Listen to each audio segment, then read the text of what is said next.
Jorge, un gusto tenerte acá. Gracias por invitarme. Bueno, ¿cuál es tu visión? Sí, hay incertidumbre, sin lugar a duda. Bueno, venimos de un año con una corrida cambiaria que duró casi 6 meses, 2 llamados al fondo pidiendo plata. Del primero no cumplimos nada, del segundo no sabemos, estamos en camino de cumplir, pero todavía no sabemos. Una política monetaria dura que fue la última opción que nos quedaba para evitar la hiper. Nosotros estuvimos en septiembre al borde de irnos a la hiper. Pero en serio, fuera de joda, nos íbamos. Si seguía un mes más así, íbamos a la hiper. Menos mal que apareció el fondo para... Bueno, la política monetaria dura tiene una característica que es sobresaliente. Primero, que necesita tiempo. No hay manera de bajar la inflación. Es el mejor instrumento para combatir la inflación, pero tampoco se le puede pedir que en 40 días haga milagro. Sobre todo cuando empezó en el medio de este conflicto inflacionario fenomenal. Septiembre, mayoristas, 14%. Así que era difícil hacer magia sobre eso, ¿no? Cuando vos hablas de tiempo, ¿de qué tiempo hablas? Tiempo mínimo 6 meses. 6 mínimo. meses. 6 meses. Acá tuvo mucha eficacia porque fue realmente apoyada enfáticamente por el fondo y porque hay correcciones fiscales importantes y finalmente se sancionó el presupuesto. Demoró mucho en la eficacia porque no hay que olvidarse que entre el momento en que debutó esta política económica, fines de septiembre, y el primer desembolso de fondo de la segunda carta de intención, pasó 1 mes y medio, donde el Banco Central estuvo solo con un escarbadiente peleando contra el león, que era la incertidumbre total y la fuga de capitales. Así que por supuesto que ese periodo hay que contarlo como en la cuenta de los activos de la política del Banco Central. Bueno, hoy ¿cómo estamos? Bueno, la semana pasada comenzó la primera flexibilización de la política monetaria, ya prácticamente hay 135.000 millones de pesos más en la calle, eso es un 8% de la base monetaria, por supuesto la contracción fue espectacular. ¿Eso puede levantar la inflación? No porque justamente al entrar la plata del fondo, y además supongo que pronto tendremos también el swap chino, evidentemente la contención del dólar ha sido fundamental. Las encuestas de este fin de semana, por lo menos la de Poliarquía, demuestra claramente que el gobierno Macri recupera rápidamente posiciones políticas, por su gestión, básicamente, no porque sea buen mozo. La recupera porque controló el precio del dólar, porque el dólar estaba relativamente calmo, está debajo de la mitad de la banda, porque hay, entre comillas, paz social, o sea, lo que parecía ser un lío bárbaro en diputados con la sanción del presupuesto, después, bueno, fue aplacándose, el G20 fue un éxito. Entonces, entre un dólar calmo y un poco de paz social y movimientos sociales que hacen presión para conseguir un poco más de plata, pero el Stanley le tira un poco de vez en cuando para que no hagan lío, vamos a llegar, creo yo, a un fin de año normal, digamos, con lo de siempre, o sea, piqueteros, cortes de calle, todo eso, pero bueno. Y una inflación que va a ir cediendo de a poco, ¿no? Creo que esa es la... ¿Por qué hay incertidumbre? Y bueno, porque veamos las razones de la incertidumbre. Nosotros tenemos hoy, primero hablemos de las económicas, hoy tenemos que el fondo nos financia todos los vencimientos de capital e intereses de la deuda hasta el 10 de diciembre del año que viene y todavía sobran unos 7.000 millones de dólares para lo que venga, para el nuevo gobierno que desembarque. Esa plata no está para ser usada, está para estar puesta ahí como respaldo, que por si Duhovne no puede colocar deuda, bueno, usemos la guita del fondo para poder cubrir. De hecho, hemos gastado en este último mes 2.300 millones de dólares de la guita del fondo para eso, para pagar el vencimiento de la deuda de capital e intereses y no contraer deuda nueva que no sea la deuda con el fondo. Y del lado del superávit operativo, bueno, tenemos que cumplir la meta del déficit cero. Meta dura si las hay, porque con toda la furia hoy debemos estar anualizado en un 1,6, 1,7 del PBI de déficit operativo y eso hay que hacerlo el año que viene. Para eso se sancionó un presupuesto con un impuestazo fenomenal que está arruinando todos los negocios de exportación o buena parte de los negocios de exportaciones de las pymes, pero bueno, todos los que van a protestar contra a Sica o a Dante Sica o a Duhovne le dicen a todos, bueno, paciencia muchachos, esperemos que entre la guita de la cosecha gruesa y después vemos. O sea que, pero ¿cuál es la incertidumbre? La incertidumbre es que la guita, que digamos, si tenemos que usar toda la plata del fondo para poder cumplir con los vencimientos, la guita se va a acabar. Se va a acabar en abril del 2020. Y entonces ahora ahí aparecen las otras dos incertidumbres. Primero, ¿quién va a estar al mando en ese momento? Macri o Cristina. Y segundo, ¿quién va a estar a cargo de la política económica y qué es lo que va a hacer? Si verdaderamente va a hacer las reformas de fondo que este gobierno no hizo, o hizo y después retrocedió y quedaron en nada, o si va a haber un gobierno que, como dijo Massa o como dijo Cristina, reprograme la deuda.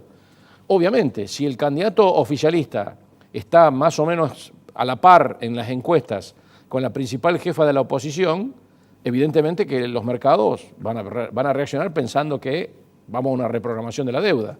Si a uno le dicen, te voy a reprogramar la deuda en abril del año 2020, imaginémonos la reacción que van a hacer los mercados. Se van a tomar el palo lo más rápido que puedan. Bueno, esa es la situación que tenemos hoy y por eso la incertidumbre. Una pregunta, Sí. Para que no pase mucho tiempo. Recién dijiste que el fondo le dijo no deuda nueva. La pregunta es, ¿sí refinanciación? No, toda la que pueda refinanciar, el gobierno la tiene que refinanciar. No, está bien. Por supuesto, de hecho, lo que está haciendo con las LETES, con las LECAP, con todo eso es revolving de deuda. Estamos haciendo lo que hicimos siempre, que digamos, una deuda que paga la otra y así vamos para adelante. Ningún gobierno paga deuda neta, eso ya lo hemos explicado en este programa muchas veces. Ningún gobierno paga deuda neta. Miremos Italia, miremos España, miremos Japón, que es mucho más rico y serio que nosotros, no pagan deuda neta. Un papel paga el otro y así vamos pateándola. Esa es la realidad de la milanesa. Así que yo creo que no hay que asustarse. Para mí lo peor ya pasó. Digamos, lo peor fue septiembre, octubre. Noviembre ya fue más calmo porque, bueno, ya la inflación bajó un poquito, ya el dólar estaba calmo. En la Argentina, cuando el dólar se tranquiliza, no hay problema. ¿Vos creés que ya está tranquilo, calmo, que no se dispara? No, va a haber todo ruido, porque ahora el Banco Central tiene que tener una muñeca. Yo elogio enfáticamente lo que hizo el Banco Central desde el 1 de octubre a la fecha, ¿no? Eso no cabe ninguna. Creo que están los resultados a la vista. La encuesta de Macri de Poliarquía demuestra que lo que hizo el Banco Central estuvo muy bien. Sí. Eso hay una realidad que no se puede negar. Lo que pasa es que el Banco Central no puede hacer milagro. Tenía 1.400.000 millones de stock de Levax. Eso ahora son 700.000 de LELIX. 300.000 están como encajes guardados en los bancos que no se pueden prestar. 300.000 millones de pesos. Millones de pesos que están en los bancos que se pueden prestar. Y aparte hay una sobreactuación de los plazos fijos. Para una inflación que, según los índices, es del 45% anual, los plazos fijos han crecido el 100,9% interanual. O sea que la guita está toda, como dicen Garamo, encanutada. Está todo encanutado a la espera de esta confianza que, bueno, tiene que llegar si las cosas se cumplen. Entonces yo creo que lo que hay ahora, a partir de ahora, es el desencanute. Primero empezó la semana pasada el Banco Central no renovando 123.000 millones de pesos del LELIC. Eso inyectó 8 puntos de la base monetaria a la economía, por eso se va a empezar a sentir de a poco la baja de la tasa. Lo que pasa es que no se puede inyectar plata y bajar la tasa al mismo tiempo, porque si no, ahí sí se va en el dólar. Pero se puede inyectar plata y mantener la tasa y después cuando termine la inyección de plata empezar a bajar la tasa. Claro. Eso es lo que me parece que va a haber. La segunda quincena de este mes va a ser una quincena donde ya van a dejar de inyectar plata y ya van a tratar de bajar la tasa. Sin que se dispare el dólar. Sin que se dispare el dólar. Eso me parece que es la lógica. Con lo cual, la semana pasada apareció el relevamiento que hace el Banco Central con las consultoras. Bueno, todo el mundo había pensado un mes atrás que la inflación iba a ser el 30,8%, ahora dicen que va a ser el 26,8%. El 26,8% se asocia al 2% mensual. Claro.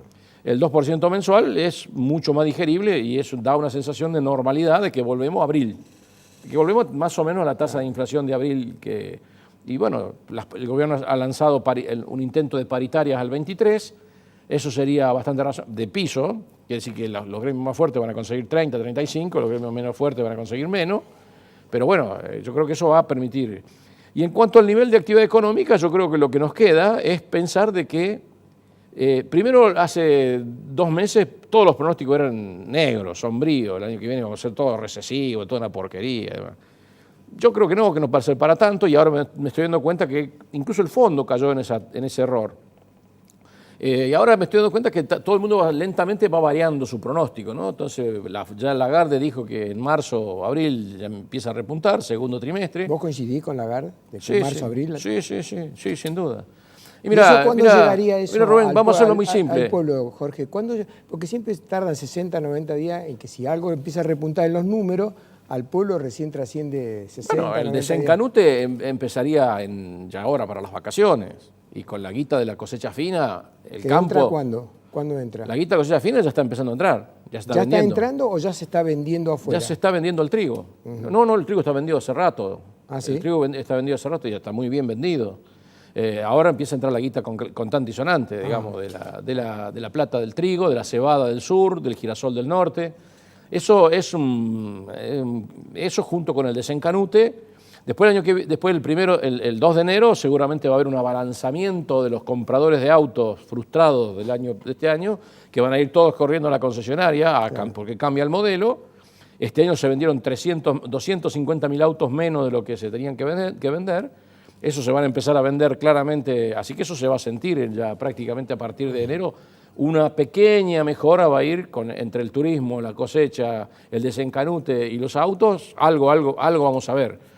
Y después, bueno, viene la guita grande, que el año pasado, en abril y junio, faltaron 8.200 millones de dólares en la Argentina. Y esos 8.200 millones de dólares probablemente este año estén. No sé si tantos, porque como está claro, la guerra comercial China-americana sigue, el mundo está mal, no es exagerado decir mal, el mundo está complicado. Se habla de una nueva suba de la tasa larga de Estados Unidos, el Brexit es una complicación, la guerra comercial sigue, o sea, el mundo está complicado. Entonces eso puede afectar un poco, pero yo creo que, y sobre la cuestión del riesgo país, yo diría lo siguiente, acá es muy simple. La plata que nos dio el fondo y que nos va a seguir dando, los 7.600 de estos que entran ahora, más los 13.000 o 12.000 que entran en marzo, esa plata no está para ser usada, está para que sirva como respaldo. Si el gobierno consigue mejorar el clima económico y las encuestas empiezan a dar bien para el gobierno, las encuestas políticas, bueno, a lo mejor podemos volver a los mercados de capitales. Hoy no podemos ir a los mercados de capitales de deuda voluntaria porque tendríamos que pagar el 10,5%. ¿Eso sí le permite el fondo hacerlo? Sí. No hay problema ahí. Al contrario, lo que desea el fondo. Ah, no, como antes dijiste, porque vos cuanto más deuda no. Cuanto más renovés, bueno, renovación. Claro, por eso, cuanto más renovés y con el mercado internacional de deuda, con el mercado voluntario de deuda, y sin necesitar la guita del fondo, más plazo ganás para el futuro. O sea, en lugar de durarte la guita del fondo hasta abril, te empieza a durar hasta mayo, hasta junio, hasta julio, hasta septiembre del año 2020. O sea, Claro. cuanto menos uses, más te dura, como en cualquier casa, digamos. Cuanto menos gastamos, más tenemos en la caja de ahorro. Está bien. Así que yo creo que eso, lo que pasa es que, claro, ahí hay una cuestión muy clara. Hay que Massa y Cristina, los dos candidatos opositores, hablan de reprogramación de la deuda. Entonces, claro, eso es una cosa que a los inversores no les hace mucha gracia. Y con lo cual están presuponiendo, al hablar de reprogramación de la deuda, están presuponiendo de que el gobierno de Macri se va a gastar toda la guita del fondo y se la va a patinar toda, lo cual no es necesariamente cierto. Porque eso depende justamente de la confianza que pueda juntar el gobierno el año que viene con una tibia reactivación y una baja del riesgo país. Es decir que, por lo que vos estás explicando, hay una incidencia recíproca entre lo político y lo económico. Uno incide contra uno y el otro incide contra otro. Definitivamente. Qué bárbaro, ¿no? Porque Macri cuando fue al fondo se quedó más solo que perro malo. Eso es lo que siempre ocurre. Acá en Argentina decir que vamos al fondo es tener el 75% de la gente en contra. Entonces, naturalmente, ahora volver, para que vuelva a la estrategia política del gobierno, creo que hace falta un conjunto de cosas. Primero, resultados que en materia de bajar la tasa de inflación, mantener controlado más o menos el precio del dólar, que no se produzcan grandes saltos y grandes sustos, que haya una oscilación suave como la que plantea la banda. La banda plantea 2% mensual en los próximos 3 meses. Eso es lo que hay que conseguir. Y después está la estrategia política del gobierno, que es muy importante a los fines económicos, que no es técnicamente mensurable, pero es muy importante que el gobierno consiga su estrategia de que no haya en los 3/3. Claro. Que la polarización se produzca entre Macri y Cristina y que, si es posible, Macri tenga un paso muy favorable hacia él y muy negativa hacia el partido peronista no kirchnerista, si es que van separados. Entonces, en ese sentido, eso le facilitaría que la PASO se transforme en una especie de primera vuelta y el balotaje se traslade a la primera vuelta. Claro. Porque directamente eso permitiría que, con lo cual sería para la economía, salvando las distancias políticas, para la economía sería una suerte que en octubre ya tengamos un presidente nuevo. Sí, sí. Porque eso acortaría mucho, disminuiría la incertidumbre. Y ahora, si tenemos un presidente, en octubre tenemos un presidente que no sea favorito de Trump y del Fondo Monetario Internacional, bueno, tendríamos un flor de problema, ¿no es cierto? Sí. Y eso sí sería catastrófico, porque ahí creo que nos vamos a la hiper. Si el fondo nos dejara de apoyar, directamente vamos a la catástrofe, ¿no? Vamos, decime, default, hiper, cualquier escenario es posible. ¿A partir de cuándo consideras, esto te lo hago como última pregunta porque ya me avisa que se nos terminó el bloque, ¿a partir de cuándo vos considerás que la gente comienza a recuperar el poder adquisitivo del peso? Depende de comparado con qué. Comparado con abril de este año pasado, en este gobierno de Macri no lo vamos a ver. No lo vamos a ver. Va a repuntar un poco, pero no se va a recuperar el salario perdido, la jubilación perdida. Comparado con abril pasado. Con abril del año pasado. Antes que empezara la corrida. Quiere decir que todo el 19 vamos a tener un poder adquisitivo devaluado. Debajo del de abril. Mejor que el de ahora, pero debajo del de abril. No se puede volver a la normalidad con esta situación de política monetaria extremadamente dura. Eso puede complicar políticamente, ¿no? ¿Perdón? Eso puede complicar políticamente. No, porque la estabilidad, el argumento político de Macri es la estabilidad. ¿Y la estabilidad qué es? Bueno, no tener que salir a correr al dólar, ni tener que una hiper. Claro, exactamente. O sea, la estabilidad lo va a favorecer al gobierno de Macri y eso es lo que va a permitir que la gente sienta que más o menos lo que compró ayer, el mes pasado, a 100 pesos, hoy sigue valiendo 100 pesos, 101 claro. O 102, pero no 105, 114. Sí. Que eso es lo que desarma toda estrategia política, porque sin eso no hay manera de ganar ninguna elección. Y yo creo que digamos, el periodo abril-agosto la gente va a sentir en el bolsillo, antes de la PASO, va a sentir en el bolsillo primero el alivio, ¿no? Sí, el alivio. Muy importante eso. Paró la malaria y en algunos casos alguna recomposición si las paritarias se aceleran. Y algunas empresas pymes pueden recomponer un poco el salario pyme, que es el más dañado en este momento. Yo creo que el periodo abril-agosto es un periodo de alguna recuperación del poder adquisitivo. Insisto, no la de abril del año pasado, a este año, digamos. No el de abril del año pasado, de este año, ni tampoco el de las elecciones de medio término. Porque las elecciones de medio término estaban hechas en base a un dólar planchado claro. Y a tarifas atrasadas. Ahora tenemos un dólar que es más alto y las tarifas han sido ajustadas. O sea que lo que te queda cuando pagaste cuando pagaste la comida, cuando pagaste el combustible, cuando pagaste el transporte, cuando pagaste la luz, el agua y el gas, es menos para gastar. Sí, es cierto, todo un problema. Gracias, Jorge. Gracias por invitarme. Un gusto y felicidades. Bueno, felicidades para toda la audiencia y espero que el año que viene nos encontremos hablando de algo mejor. Más optimista. Algo mejor, por favor.